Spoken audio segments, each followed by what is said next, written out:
Imam Zainul Abidin alayhi salam.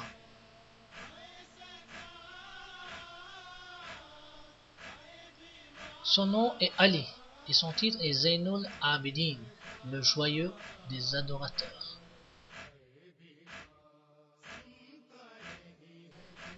Kunyat Abu Muhammad, père Imam Hussein alayhi salam, mère Bibi Sharbanu alayhi salam. Il est né le 5 Shaban 38 Hijri à Medina.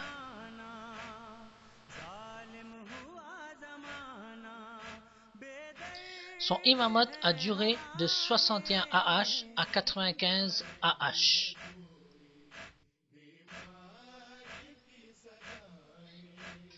Il a été shahid le 25 Muharram 95 AH. Sa sépulture se trouve à Medina en Arabie Saoudite. L'imam alayhi salam était le fils aîné d'Imam Hussein alayhi salam. Sa mère était la princesse persienne Bibi Shaharbano alayhi salam, fille du roi Yezdejard II, qui fut le dernier dirigeant iranien de l'époque pré-islamique. Durant les 2 premières années de sa vie, il fut élevé par son grand-père Imam Ali alayhi salam. Les 10 années suivantes, c'était son oncle Imam Hassan alayhi salam qui s'occupait de lui. Il vécut les 10 années ultérieures avec son père.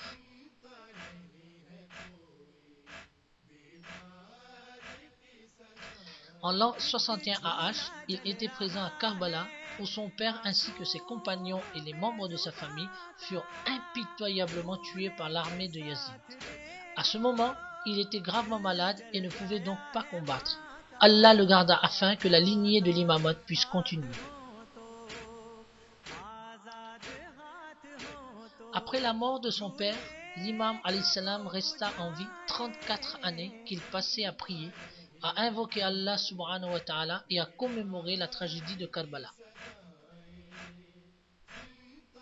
En raison de son habitude de passer des heures en prosternation, sajda, il était connu de tous sous le nom de Sajjad. On l'appelait également Abid.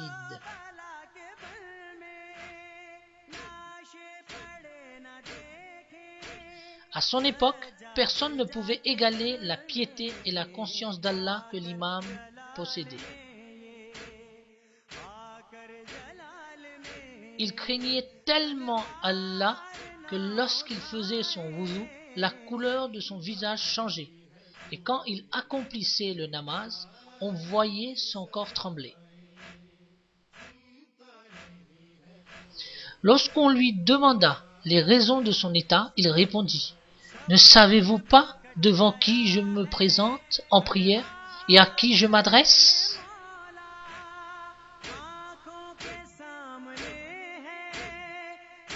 L'imam avait l'habitude de sortir la nuit avec des sacs remplis d'argent, de nourriture et de bois de chauffage.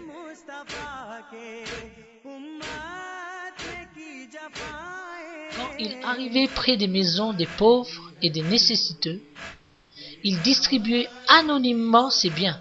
Ce n'était qu'après sa mort que les gens se rendirent compte que celui qui venait à leur secours n'était autre que l'imam lui-même. L'imam alayhi salam faisait partie de la caravane des prisonniers qui fut envoyée à Karbala, à Koufa, puis à Sham, Damas. Après le martyre d'Imam Hussein alayhi salam et de ses compagnons,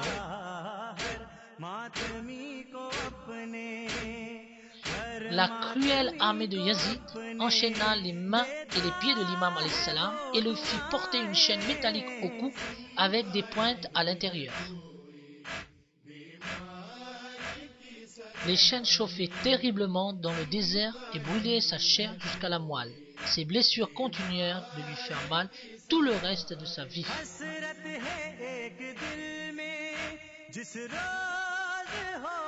À Sham, l'imam alayhi salam ainsi que les femmes et les enfants du camp d'Imam Hussein alayhi salam étaient emprisonnés dans de rudes conditions.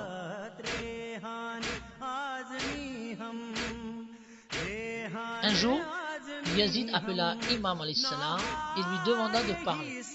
L'imam alayhi salam fit un discours si émouvant que les sentiments des gens commencèrent à osciller vers lui. Yazid paniqua alors et ordonna qu'on récite l'azan pour que les paroles d'Imam alayhi salam soient interrompues. À ce moment, l'Imam alayhi salam précisa qu'il était le petit-fils de ce même Mohammed sallallahu alayhi wa sallam dont il évoquait le nom dans le azan. En raison de la pression du public, Yazid décida de libérer ses prisonniers et de les laisser retourner à Médine.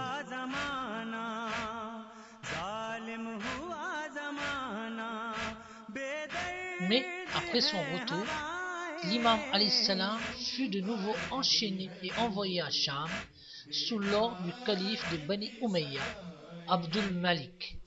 Plus tard, il fut autorisé à repartir à Médina.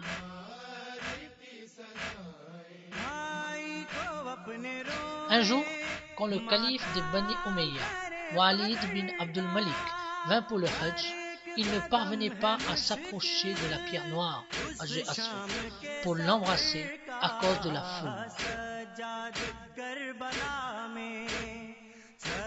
Alors qu'il s'asseyait en attendant qu'il y ait moins de monde, il aperçut l'imam alayhi salam entrer dans le haram et se diriger tout droit vers la pierre noire.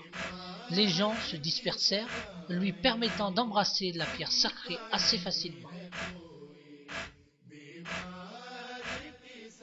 Walid était à la fois surpris et jaloux et demanda qui était cet homme alors qu'il avait bel et bien reconnu Imam alayhi salam.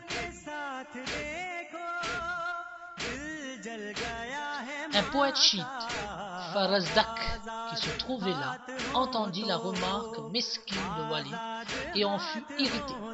En réponse à la question de Walid, il composa un beau poème émouvant à la louange d'Imam alayhi salam.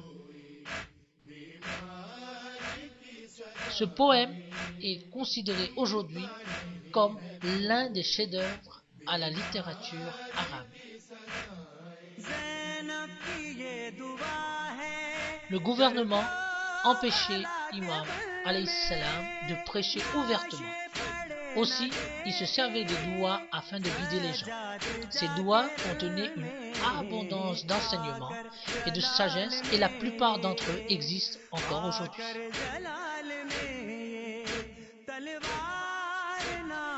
Son œuvre la plus renommée est le livre de 57 douas, connu sous le nom de Saïfaï Kamila.